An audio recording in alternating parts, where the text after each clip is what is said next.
Okay, dear students, the next question of NCERT exercise solution, chapter first is 1.14, in which the question is figure shows the tracks of three charged particles in a uniform electric field. So we need to give the sign of the charges and which particles has the highest charge to mass ratio, which is also called E by M. Okay, so now let us solve this question. Solution. Okay, so the sign of particles.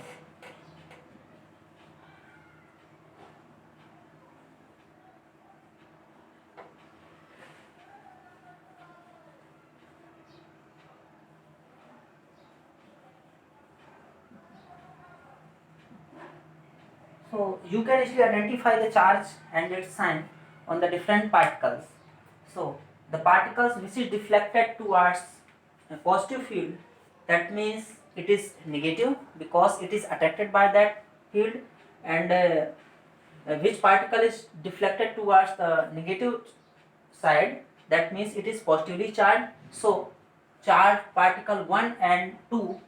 So let us see 1, 2 and 3. So the particle 1 is attracted towards positive field, that means it is negatively charged. Particle 2 is also deflected towards positive field, that means it is also negative charge. And the particle 3rd is deflected towards the negative field, that means it is positively charged. That was a very easy question, but for the next question is that which particle has the highest charge to mass ratio. So look at there, we don't have any type of values to identify the charge to mass ratio. According to figure, we have only the deflection in the vertical direction and the path in the horizontal direction. Okay, so we will relate the vertical deflection with charge to mass ratio, I mean the value of E by M. If the vertical deflection is anyhow related to charge to mass ratio, then we can easily identify that which particle has maximum charge to mass ratio because its deflection. Okay, so the solution is for the second part. So I am going to erase this because this is very easy.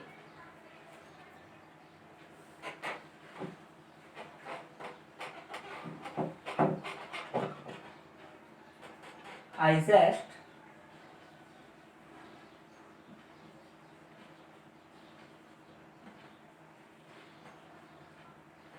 mass ratio. So at first we need to relate it. So look at there, the force acting on these particles, or we can say deflecting these particles, is the electrostatic force. So electrostatic force due to electric field, this electric field acting on these particles, what will be? QE. What will be? QE. So let us consider the charge on these particles is E, that means charge of an electron, that could be positive or negative. So signs we have given already. So Fe electrostatic force कितना होगा बेटा? Q E, electric field is E. Okay, so QE equals to charge on electron. Q equals to क्या है? Charge on each particle हमने क्या consider कर लिया? E, electron, charge of an electron. So E into E. So according to the second law of motion, what? Force on the particle accelerates it. So let, due to electrostatic force, particles are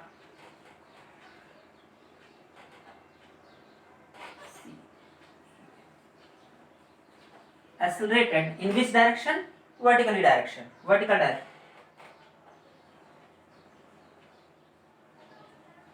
Vertically. So let it consider is vertical direction is y. So let it consider it ay, acceleration in vertical direction, ay.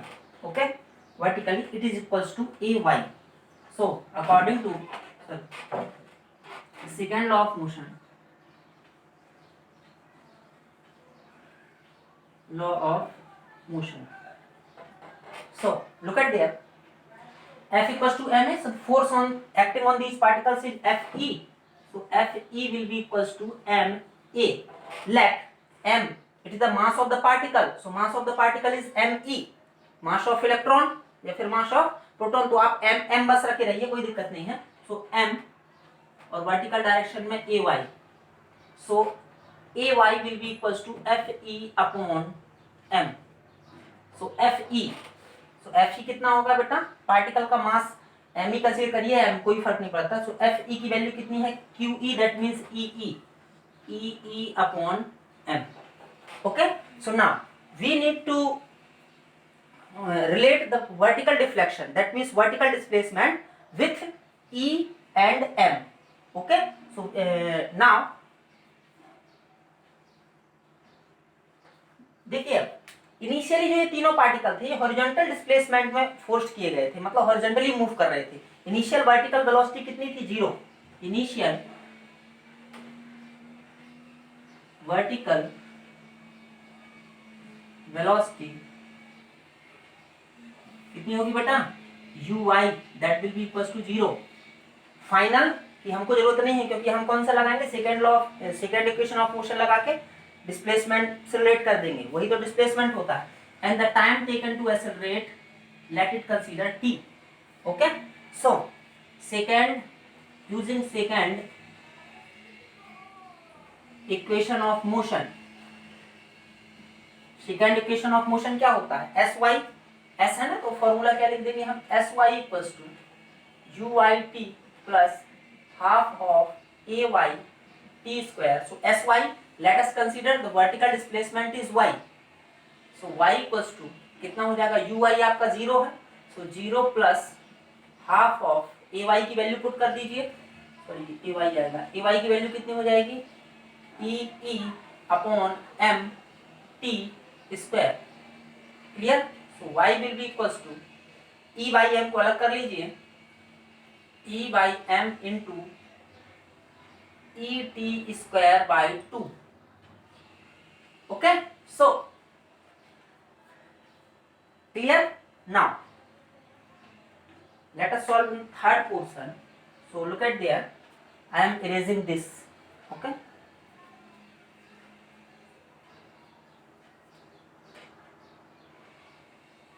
इसको erase करिएगा, ये पूरा erase करें.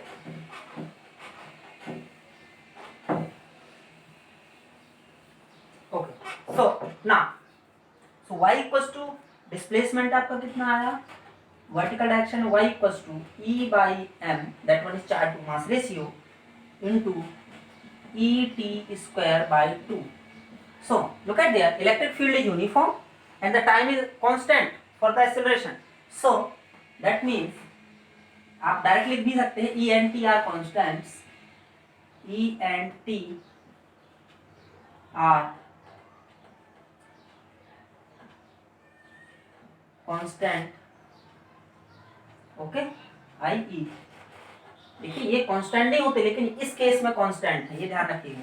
y is directly proportional to e by m, that means deflection in vertical direction is directly proportional to e by m, और we can say e by m charge to mass ratio is directly proportional to vertical deflection. Okay, so e by m maximum किसका होगा, जिसका vertical direction में deflection भी maximum होगा. So the deflection in vertical direction, so maximum, और we can say highest charge to mass ratio किसका होगा बेटा, इन तीनों में देखिए मैक्सिमम डिफ्लेक्शन किसका, और पार्टिकल थर्ड का, सेकंड नंबर पर सेकंड का, और थर्ड नंबर पे 1 का. सो e by m maximum for third particle, because vertical deflection is max or highest. That one is the final answer.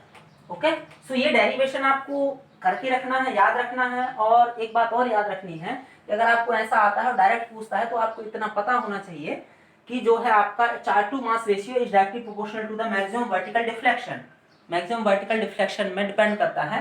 तो अगर आपसे सीक्वेंस पूछेगा तो third is maximum, second is moderate and third one that means first is minimum. First has minimum deflection. Clear to all? Okay, so इसको memorise करने की कोशिश करिए कि deflection charge to mass ratio is directly proportional to the deflection. Okay students, so the next question is 1.15. That one is, consider a uniform electric field E equals to 3 into 10 to the power 3 I means positive x direction की तरफ है electric field. So first one is the, what is the flux through the flux of electric field through a square of 10 centimeter size whose plane is parallel to the yz plane. अब एक बात आपको याद रखना है, किसी का plane अगर yz प्लेन की तरफ पैरेलल है, plane parallel to plane parallel to coordinate plane, sorry to net plane है ना, कोई भी प्लेन होगा अगर वो कोऑर्डिनेट प्लेन के पैरेलल है, so area direction of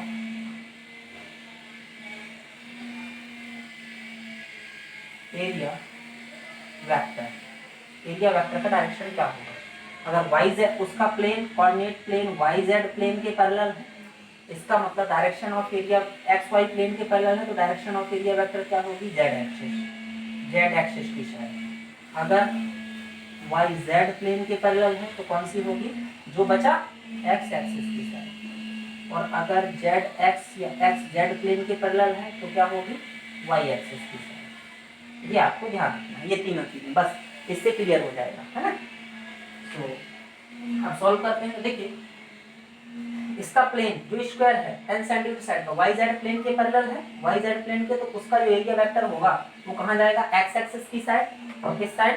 positive x axis. और पॉजिटिव x एक्सिस की साइड क्या जा रहा है? Electric field. दोनों के बीच का एंगल कितना होगा? 0 डिग्री। तो आप ऐसे कर लीजिए, है ना, या फिर उसको ऐसा लिख सकते हैं, ये इलेक्ट्रिक फील्ड जा रहा है, इलेक्ट्रिक फील्ड ये है x एक्सिस, है ना, yz इनके प्लेन के पैरेलल है एक स्क्वायर।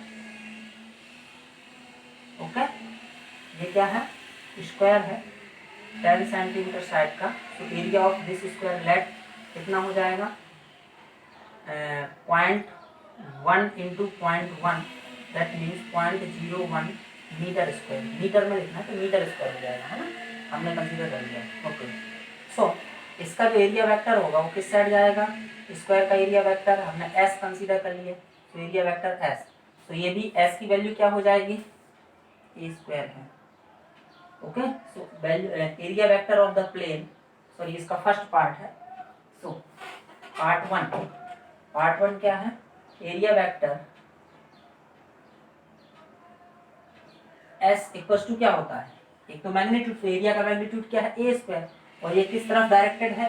पॉजिटिव एक्स डायरेक्शन में, दैट मींस आई, बस मीटर स्क्वायर, है ना। और आपको इलेक्ट्रिक फील्ड कितना गिवन है? इलेक्ट्रिक फील्ड गिवन है, इलेक्ट्रिक फील्ड है 3 into 10 to the power 3 I। Clear? So the flux through the square whose plane is parallel to the area plane of yz plane, तो कितना होता है? Vector form में dot product होता है E dot S का, put कर दीजिए 3 into 10 to the power 3 I तो I स्क्वायर हो जाएगा, उसको मैं लिखता हूँ। और ये कितना हो जाएगा? 0.01 मीटर। ए स्क्वायर है ना, तो ए स्क्वायर की वैल्यू रख दी 0.01 इंटू आई स्क्वायर की वैल्यू कितनी होगी? 1। तो कितना हो जाएगा बेटा? ये हटेगा तो नीचे आ जाएगा 100, 1 2, यहाँ 10 बस बचेगा तो कितना हो जाएगा? 30। 5e की वैल्यू कितनी हो जाएगी? 30। ओके, न्यूटन मीटर स्क्वायर पर कूलम, न्यूटन मीटर स्क्वायर पर कूलम। ओके, ये किसके लिए हो गया आपका? फर्स्ट। ठीक है, अब सेकंड पार्ट देखते हैं। ओके, सेकंड पार्ट में क्या कह रहा है? What the flux of angle दिया है, तो मैंने आपको सीधे बताया, आप क्या रखें? Phi equal to E S और E D S cos theta होता है, थीटा दिया है तो ई की वैल्यू सिर्फ मैग्नीट्यूड लेना है। आप क्या लेना है? मैग्नीट्यूड। आई को बस हटा दीजिए क्योंकि डायरेक्शन इंडिकेट करता है, तो कितना है 3 × 10⁻³ एस कितना है? एस का भी मैग्नीट्यूड ले लीजिए 0.01 मीटर स्क्वायर और थीटा कितना दिया हुआ है बेटा 60 डिग्री। सो ये वैल्यू क्या हो जाएगी? Flux through the surface. देखिए अब ये आप कहेंगे कि क्वेश्चन क्या कह रहा है, what is the flux through the same square if the normal to its plane, मतलब इसका जो एरिया वेक्टर है फ्लक्स का वो 60 डिग्री का एंगल बनाता है, किसके साथ? एक्स एक्सिस के साथ। तो मैंने कंसीडर कर लिया कि प्लेन कहीं भी है इसका एक्स एक्सिस के साथ, ये सेकेंड केस की बात कर रहा हूँ है ना, ये क्या है सेकेंड केस की का डायग्राम। तो ये एक्स एक्सिस के साथ कितना एंगल बनाता है 60 डिग्री। सो देखिए एक्स एक्सिस की डायरेक्शन में क्या जा रहा है electric field, that means it makes angle 60 degree with electric field also. Clear for second case, तो मैंने डायरेक्ट लिख दिया इसीलिए, ठीक है okay.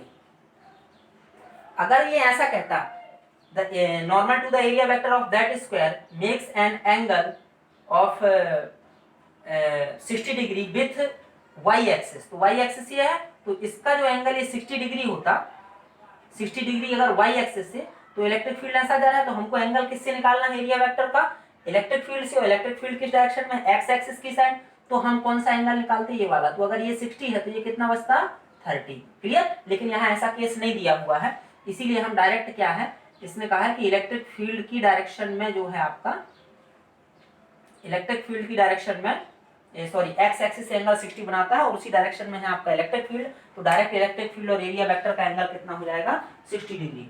Okay so phi E कितना होता है मैग्नीट्यूड में E S cos theta, theta की वैल्यू दी है तो डायरेक्ट फॉर्मूला लगाइए। सो 3 × 10⁻³ एस की वैल्यू क्या है A square that means 0.01 into cos 60 की वैल्यू कितनी है 1, तो कितना हो जाएगा ये यहाँ से फिर 0 0 ये और ये हट जाएंगे 10 बस बचेगा 30 cos 60 की वैल्यू है हाफ, तो ये कितना बचेगा आपका 15 न्यूटन मीटर स्क्वायर पर coulomb answer. Clear,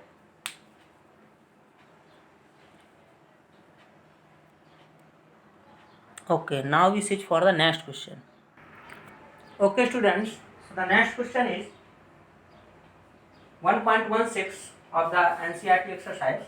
Consider a uniform electric field E equals to 3 × 10⁻³ I. I लिखा है मतलब पूरा इलेक्ट्रिक फील्ड यूनिफॉर्म है x axis. Clear, so now what is the net flux of this field through a cube of side 20 centimetre oriented so that its faces are parallel to the coordinate planes.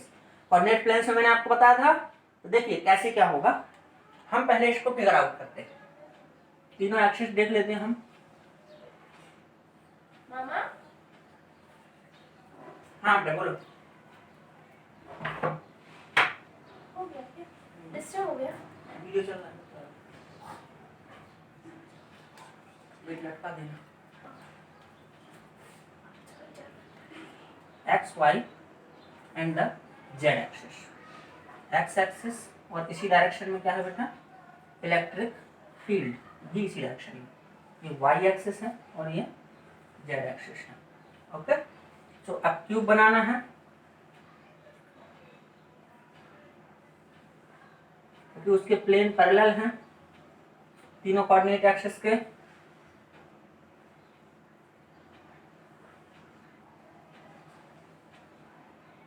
ये बहुत बड़ा बन गया ये थोड़ा सा,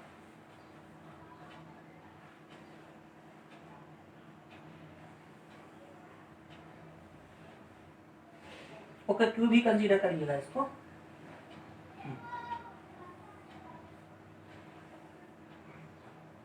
Now, so the planes of the cube are parallel to coordinate axis. देखिए first face, bottom second face, third phase, fourth face, front fifth face, back sixth face.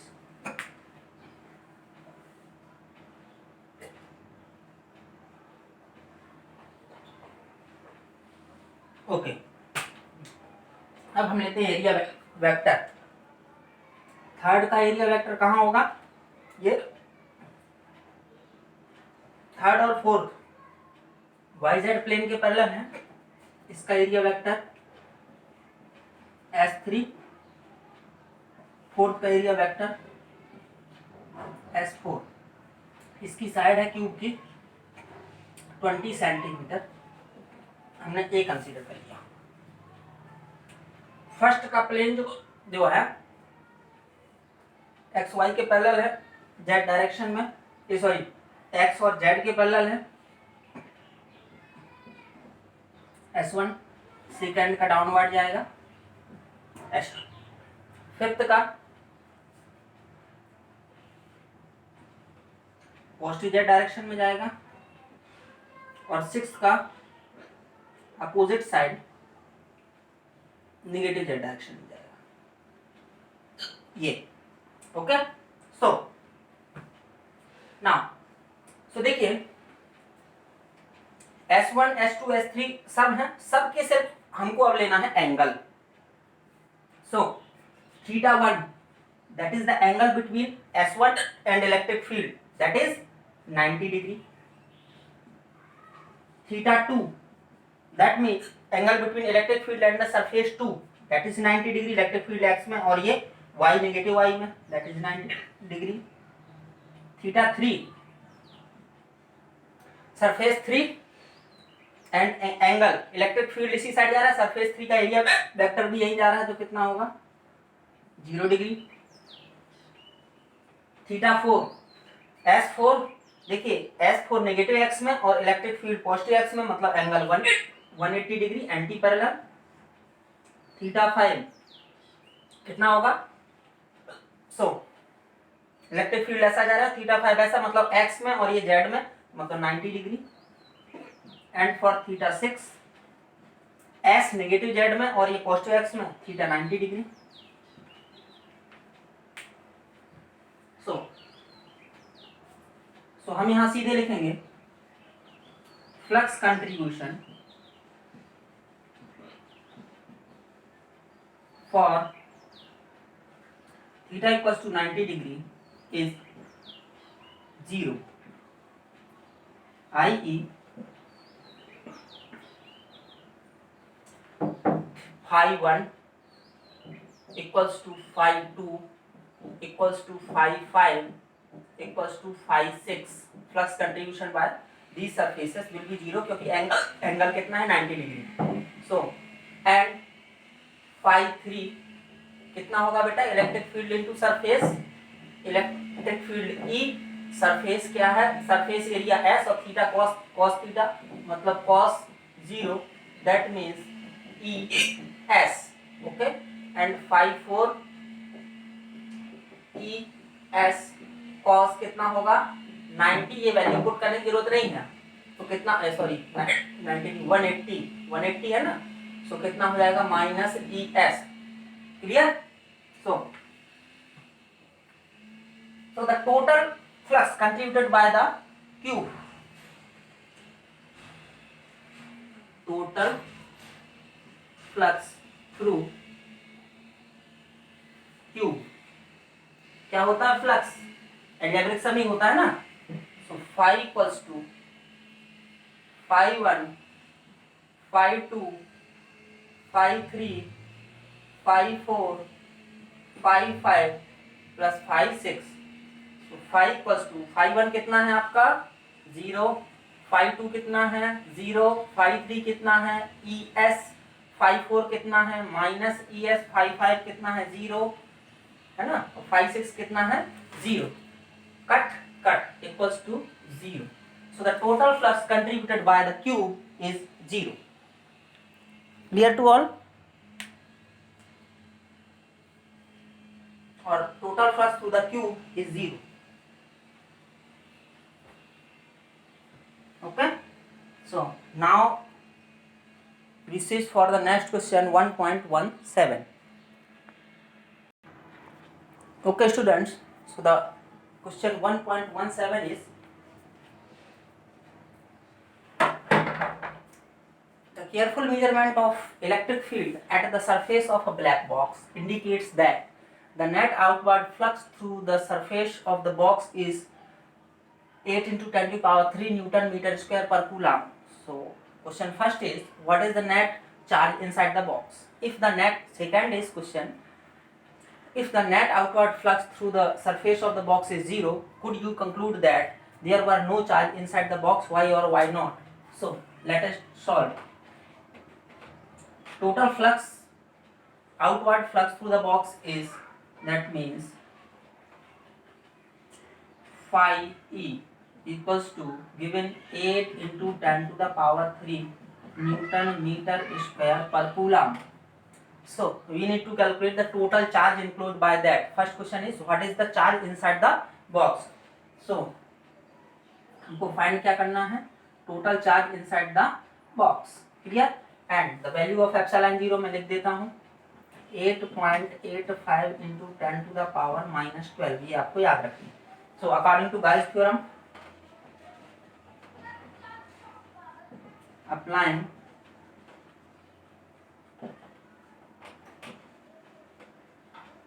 theorem, phi E, total charge enclosed by a Gaussian surface or a closed surface is 1 upon epsilon naught times.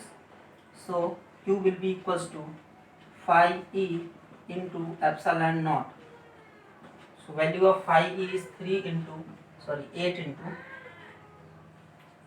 10 to the power 3 and value of epsilon is 8.85 into 10 to the power minus 12. Okay, इसको कर लीजिए.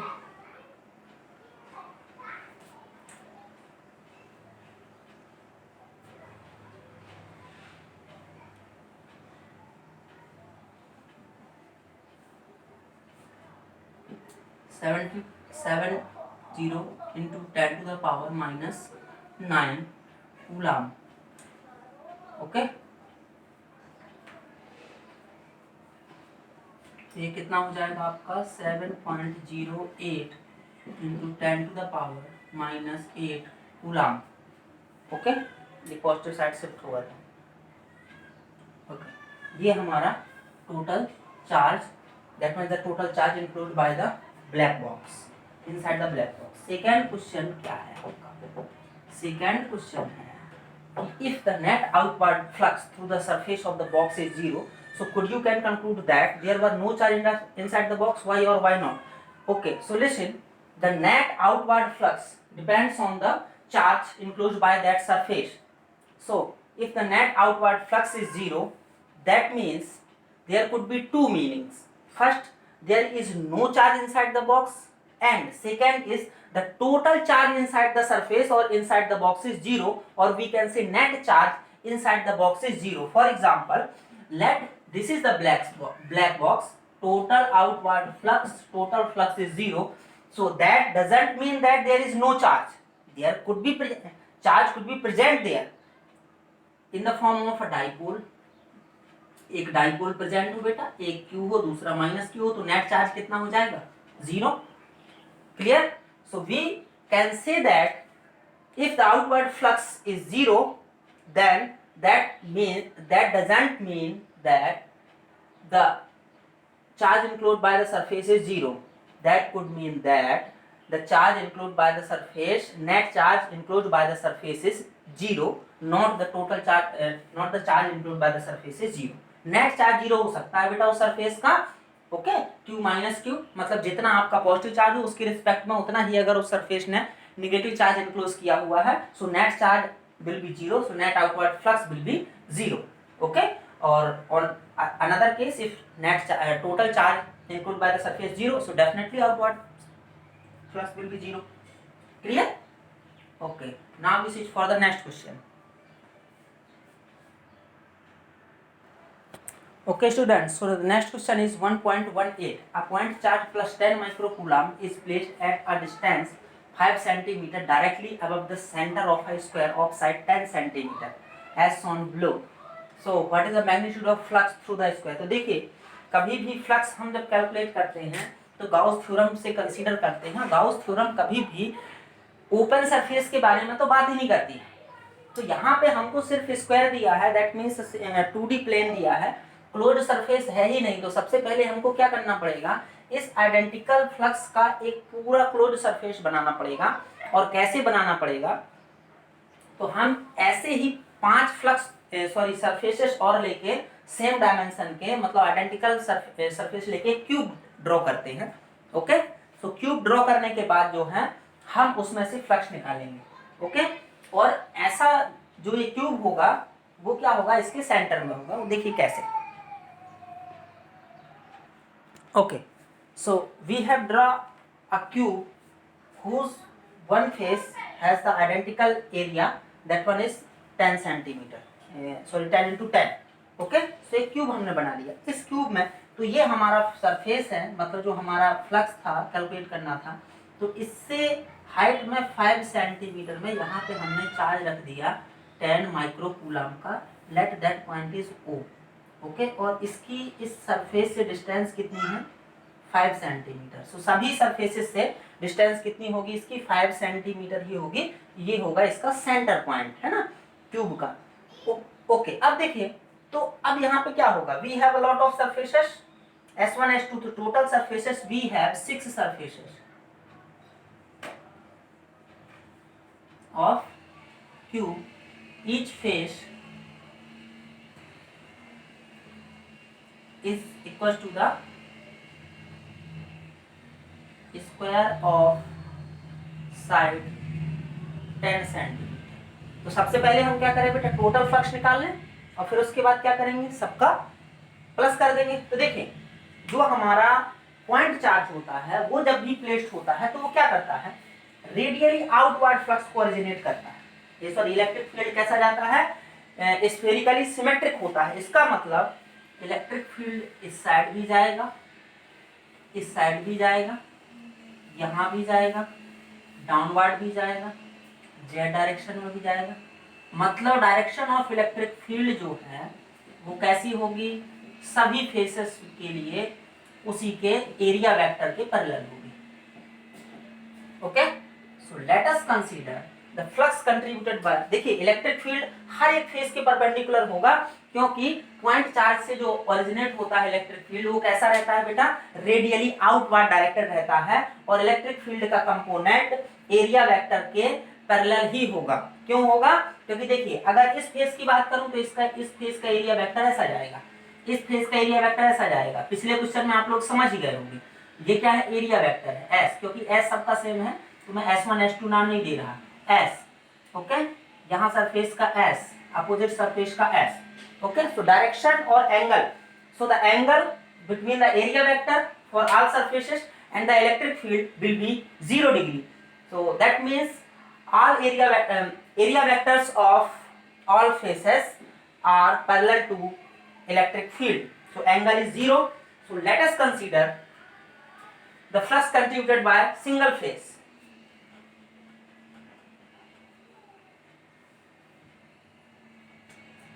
Flux by one phase. Okay, so phi s consider कर ले तो कितना आएगा बेटा, phi s e s cos 0 ही आएगा ना, तो कितना आ जाएगा e s। क्लियर, तो देखिए टोटल फेसेस कितनी है, सभी में यही आपका फ्लक्स आएगा phi s। So total surfaces are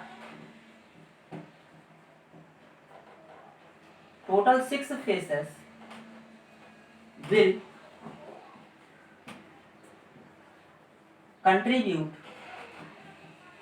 the same flux phi s equals to E s. Okay, so hence total flux through Q phi E कितना होगा भैया, एल्जेब्रिक सम ही तो होता है, algebraic sum of all flux. तो total face है 6 और फ्लक्स कितने हैं, सभी सरफेसेस कितना फ्लक्स कंट्रीब्यूट करती है, phi S, that means phi S plus phi S plus phi S 6 times, so that means 6 phi S. Clear, now अब हमको क्या कैलकुलेट करना है, the magnitude of flux through one surface. So देखिए phi E कितना होता है according to Gauss theorem, क्योंकि हमको चार्ज दिया हुआ है, फ्लक्स तो नहीं दिया हुआ है, तो चार्ज में रिलेशन क्या होता है, phi E equals to, so phi E की वैल्यू कितनी होती है according to Gauss theorem, q upon epsilon not according to Gauss theorem. So that means we can say 6 phi s equals to q upon epsilon naught. So phi s, that means flux through one surface, और one surface किसके equal है बेटा, square of 10 centimetre area उसका. सो कितना हो जाएगा, q upon 6 epsilon not. q की value रख दीजिए 10 माइक्रोकूलम है. सो 10 into 10 to the power minus 6 की वैल्यू है, इसकी कितनी है 8.85 into 10 to the power minus 12. Okay, तो इसका मैं फाइनल आंसर लिख देता हूं. जब हम सॉल्व करेंगे इसको तो आपकी जो वैल्यू है वो कितनी आएगी, ये आएगी, डायरेक्ट वैल्यू लिख देता हूँ 1.88 into 10 to the power 5. Okay, तो कितना आएगा 1.88 into 10 to the power 5 newton metre square पर coulomb. That one is the flux through one surface, i.e. that means the square of side 10 centimeter contributes the flux of 1.88 into 10 to the power 5 Newton meter square per coulomb. Clear? Okay, so thanks to all of you. We will switch for next question. Okay, sorry, the video will be very large, so we are completing the part second at 1.18 and the further we will solve the questions. Okay, thank you.